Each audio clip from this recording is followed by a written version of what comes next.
virgin. I've never done this before. I understand. Well, you're never going to forget your first time. So, so, so tell me, man, what you talked about how you love him, you followed him since you went down the escalator and all of that. What is it like? What's one thing he did when he was in office that you really loved? He didn't lie to us. He never lied to the American people. He always told us the truth, and he was the first president to ever be honest and tell the American people that he was on our side. I believe we became a slave state in 1870 when our birth certificates started to get sold to the companies, and so there's like 3 different kinds of laws out there, and I don't understand it completely. I'm still. So were we Christian while we had slavery here? Well, being Christian is a personal relationship with Jesus Christ. No, I meant as a nation, because we were talking about being a Christian nation. That's what you had said before. Well, yeah, we were, but many of us were deceived, and many of us were not accountable due to churches not teaching the truth about different things. He tells the truth. Might have bad mouth, but he tells the truth. A lot of people say that about him, and yet we hear these indictments, we hear the stuff that's going on. How do you match those two, reconcile them? Can't say on it. It's crazy. They need to drain the swamp and get rid of the ones that's doing it, because they're the ones causing the problem. But even you have people in his administration saying that he was responsible for Georgia and things like that. I doubt it. I really do. There's enough money that they pay them to. I mean, somebody give me a couple $1 million, I'd say what they want me to say too. And what about the indictments? Do those bother you at all? Absolutely not. I don't even believe they have any value, any truth to them. They're fake. Absolutely fake. And I'm not madly in love with Trump's personality, but nobody would go through what he's going through voluntarily and still survive it. Most of us would have split from this kind of pressure like a rotten watermelon.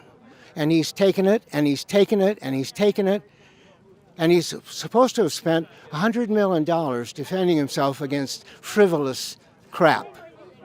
Jenna Ellis, Kenneth Chesbrough in Georgia have said that they were told to actually say something that wasn't true and that they would deny the results of the election. Does that bother you at all as far as being a Trump supporter or not?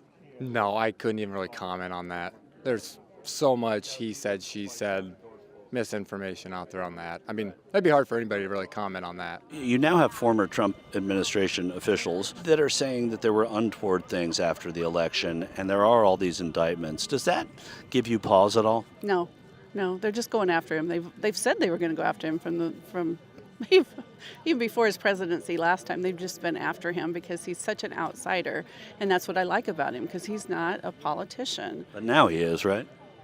No. We saw some tape of Jenna Ellis and Ken Chesbrough, who were part of Donald Trump's legal team in 2020 after the election. And they are saying some pretty damning things. Does any of what you're hearing bother you in terms of your support? So, no. I think when you look at the big picture and you look at the alternatives that are out there, no. Going back to Georgia, these people have said that Donald Trump told them to deny the results no matter what, and that people within his administration said, we're going to stay. Daniel Scavino. Is there anything to that? I mean, in terms of patriotism, in terms of the Constitution, that bothers you? If, in fact, it was true, is there proof that that was true? I mean, that's just all opinion. I wasn't there. But. I wasn't there either, but I think that most accusations against Trump are simply, people are afraid of him. The gravy train's going to stop, like in the Congress and stuff. People don't want him in charge because he exposes the swamp. In the wake of what's going on legally for him now, where people are saying, well, maybe he wasn't as honest as he should have been, how do you square that circle? I think he was. I think he was honest. I've been following Newsmax, and then I compare him, and when he says the fake news, and then we check that out, and he's right. So you can back up everything he's ever said, and he's never been wrong. If he came up to you right now and he said, "I want to have a heart-to-heart with you," what would you talk to about with him? I would ask him, is McDonald's his favorite? Is it your favorite? No, I'm on a diet. Don't try it. Good. And what if President Biden were to come up and introduce himself and say, "Hi, ma'am, how are you?" I would be respectful of my elders and walk away or roll away.